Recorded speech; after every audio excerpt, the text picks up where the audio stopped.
So if you don't mind, I'd like to take a few minutes and introduce myself. My name is David Tarver, as you may know, and I'm the instructor for Urban Entrepreneurship in the College of Engineering, University of Michigan. I want to give you a little brief history of myself. So let me start by telling you about my family. My wife is Kishna.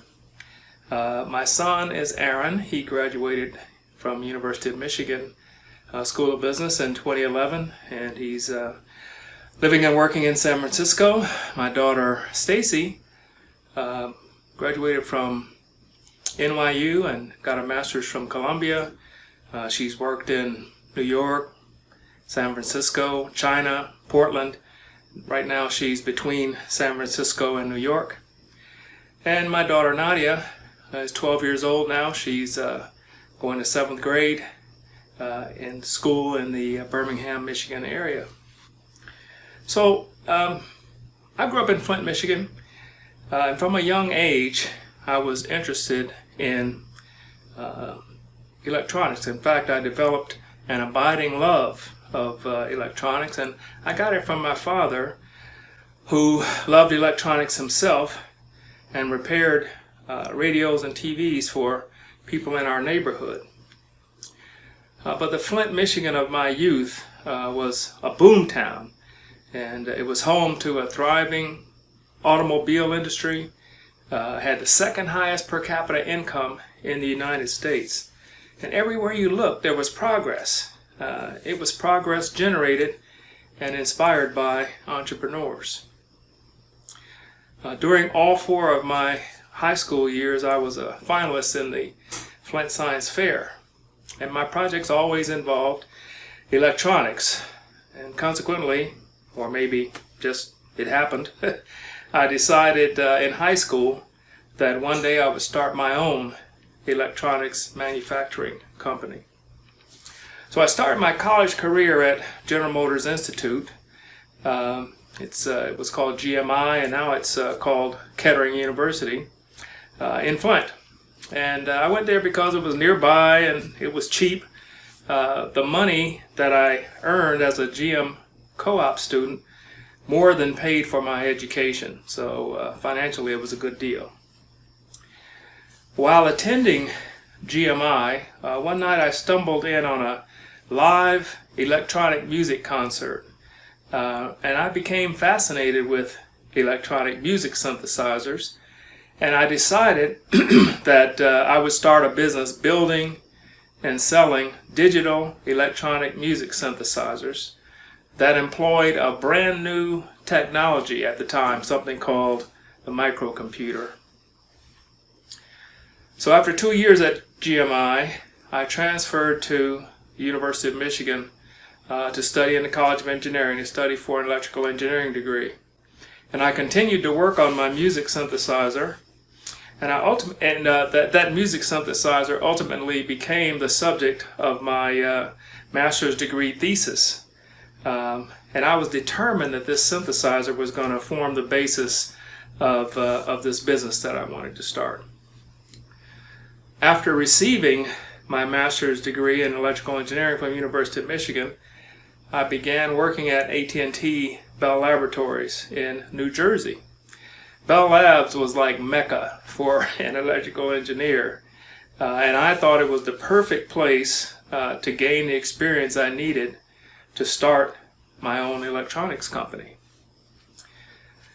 Bell Labs was just incredible, futuristic.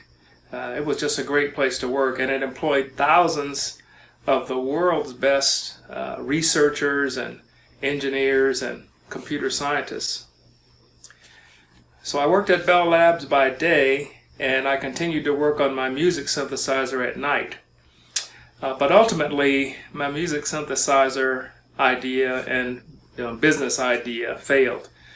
I didn't know my customers. I had never even shown my music synthesizer to a musician until after the whole thing was done, and by then it was too late. I had spent years working alone, and in that time the electronic music industry passed me by. But while I was doing my work at Bell Labs, I came upon an idea for a new product, and this was one that was aimed at communications product developers. This time I knew my customers, and I was part of a community, and that community was the telecommunications industry. So I recruited two Bell Labs colleagues, one named Stephen Moore, the other one Charles Simmons, to work with me on this new venture. There was going to be no more working alone for me. I had learned my lesson. So my colleagues and I worked at our Bell Labs jobs by day, and then we worked nights and weekends on our startup in my basement. Nearly 3 years after the beginning of our basement skunk works, if you will, we launched our first product, and it was a device for testing analog data modems, which were a huge item at the time. And in the ensuing years, we added products for testing other kinds of communications equipment, including cell phones. Nearly 12 years after we started the company, we sold it. And the great thing about that was that we no longer had to worry about financial security. I wrote a memoir that I called Proving Ground to capture the story of my entrepreneurial journey. In 2007, I moved back to Michigan. It was a very different place from the Michigan I knew as a young man. There seemed to be no shortage of smart people and resources in Michigan when I came back, and yet the cities that I once knew looked like ghost towns.